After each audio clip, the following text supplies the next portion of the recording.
कोई भी बेटर है, मोदी से अच्छा एक गधा बेटर है। इन्हें कुछ मिलता नहीं है मेरे खिलाफ बोलने को, तो जर्मन शेपर्ड करके मुझे बुलाते हैं ये। मुझे अभी भी इस देश में रहना है। एक अभिनेत्री ने मोदी सरकार और उसकी छड़ वंदना करने वाले भक्तों की एक बहुत बड़ी असलियत देश के सामने लाकर रख दी। उस अभिनेत्री ने सारे शौरों में इतनी बड़ी बात कह दी है कि जो बड़े से बड़े लोग, अभिनेता से लेकर फिल्म निर्माता और बिजनेसमैन तक नहीं बोल पाते। उस सालों से उस डर को महसूस जरूर कर रहे होते हैं, लेकिन खुलकर बोलने की हिम्मत नहीं जुटा पा रहे हैं। ऐसे में उस सच की एक छोटी सी झलक देखिए, फिर पूरी तस्वीर भी आपको दिखाएंगे और साथ ही ये भी बताएंगे कि आखिर वो कौन है जिसने नरेंद्र मोदी से बेहतर एक गधे को बताया है, और बताया है तो क्यों। नहीं, पहले उस अभिनेत्री की डर में छिपी हिम्मत की एक झलक देखिए। रैपिड फायर का ये अहम सवाल, पसंदीदा राजनेता कौन?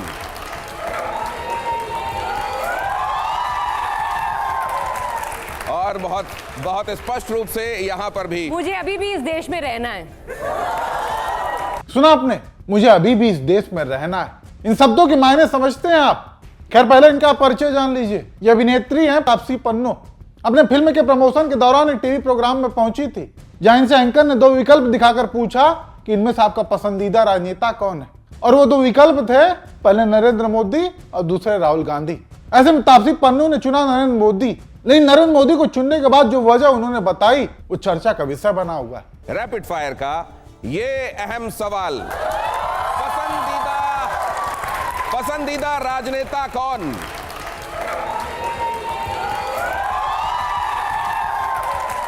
और बहुत स्पष्ट रूप से यहां पर भी मुझे अभी भी इस देश में रहना है। तापसी पन्नू के इस बयान में उनका डर और उनकी हिम्मत दोनों साथ दिखाई देती है। डर इस बात का कि कहीं अगर उन्होंने मोदी जी को नहीं चुना तो मोदी जी के लोग उनको चैन से जीने नहीं देंगे। भारी ट्रोलिंग का सामना, और एक जो सत्ता की पावर होती है जिसके इस्तेमाल से वो लोगों को परेशान करने की क्षमता रखता है, वो अलग। क्योंकि मोदी सरकार में काफी देखा गया है कि विपक्षी नेताओं को कमजोर करने के लिए उन पर छापे मरवाना, कानूनी दांव पेच आजमाना, और इन्हीं सबसे बचने के लिए कई नेताओं ने पाले बदल लिए। इस सरकार ने लोगों के अंदर एक डर बना दिया है कि अगर मेरे खिलाफ जाओगे तो तुम्हें परेशान करने के सारे हथकंडे मेरे पास हैं, और इन्हीं हथकंडों से बचने के लिए लोग इस सरकार की छड़ वंदना करना ज्यादा बेहतर समझने लगे हैं। ऐसे में तापसी पन्नू के इस बयान ने साफ कर दिया है कि डर का माहौल सिर्फ आम लोगों और नेताओं तक ही सीमित नहीं है, बल्कि बड़े बड़े सितारे, सुपरस्टार और नामचीन फिल्म कलाकार तक एक अदृश्य जवाब में जी रहे हैं। और यही वजह है कि मंचों पर, इंटरव्यू में और सोशल मीडिया पर अचानक सरकार की तारीफों के पुल बांधते नजर आते हैं। नहीं तो देख लीजिए, जो भी सरकार के खिलाफ में गया है, वो चाहे साइंटिस्ट हो या धर्मगुरु, उसे परेशानी झेलनी ही पड़ी। ताजा उदाहरण के तौर पर सोनम वांगचुक को देख लीजिए।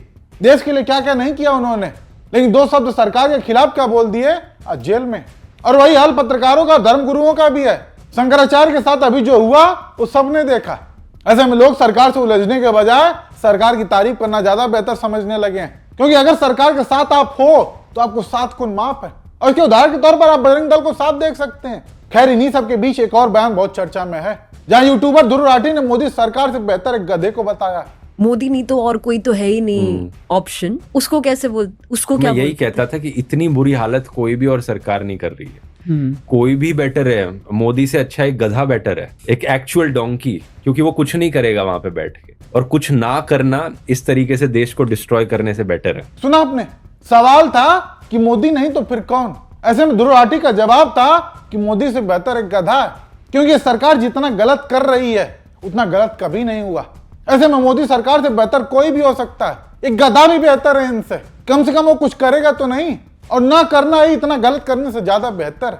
हालांकि ध्रुव राठी यहीं नहीं रुके, उन्होंने इस सवाल का भी जवाब दिया कि उन्हें जर्मन शेपर्ड करके ट्रोल किया जाता है।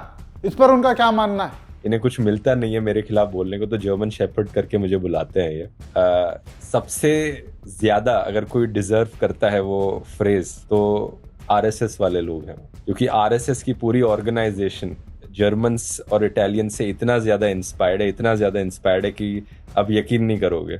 जो पूरी ऑर्गेनाइजेशन है मुसोलिनी की, उस वक्त एक पैरामिलिट्री ऑर्गेनाइजेशन होती थी, उनका ड्रेसिंग स्टाइल से लेकर उनकी ड्रिल्स तक सब कुछ आरएसएस वालों ने कॉपी किया है। कुछ इंडियन है ही नहीं आरएसएस के बारे में। इनकी पूरी ऑर्गेनाइजेशन, पूरी आइडियोलॉजी जर्मनी से इंस्पायर्ड है, इटली से इंस्पायर्ड है, जो उस वक्त 1930s 1920s में होते थे। तो ये सुनकर मुझे बड़ी हंसी आती है। सुना आपने, ध्रुव राठी ने उल्टा पलटकर जवाब दिया कि जर्मन से ज्यादा रिश्ता तो आरएसएस का, क्योंकि उसके ड्रेसिंग स्टाइल से लेकर उसकी ड्रेस तक सब आरएसएस ने उन्हीं का कॉपी किया हुआ है। ऐसे में जर्मन सफर तो आरएसएस को कहा जाना चाहिए।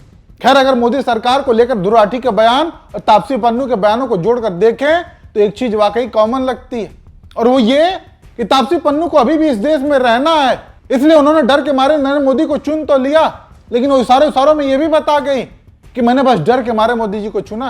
लेकिन वही बात करें ध्रुव राठी की तो वो ज्यादा समय भारत में बिताते नहीं है, इसलिए वो खुलकर अपनी बात रखने की हिम्मत दिखा रहे हैं। ऐसे में समझने वाली बात ये हो जाती है कि आज जो माहौल देश में बना दिया गया है कि अगर मोदी सरकार के खिलाफ गए तो तुम्हें मुश्किलों का सामना जरूर करना पड़ेगा। इससे निपटा कैसे जाए, क्योंकि आज ढेरों लोग हैं जो सरकार को आईना दिखाने से बेहतर चुप रहना ज्यादा बेहतर समझ रहे हैं, जो कि हमारे लोकतंत्र के लिए बिल्कुल भी अच्छी बात नहीं है। ऐसे में हमें समझना ये होगा कि जिस गुलामी की मानसिकता के खिलाफ क्रांतिकारियों ने अपनी जान कुर्बान कर दी, उस गुलामी की मानसिकता से हम अभी भी निकल पाए हैं या नहीं, या अभी भी एडजस्ट करके जीना सीख चुके हैं। ऐसे में आप दर्शक इसको लेकर क्या सोचते हैं, अपनी राय कमेंट करके जरूर बताइएगा।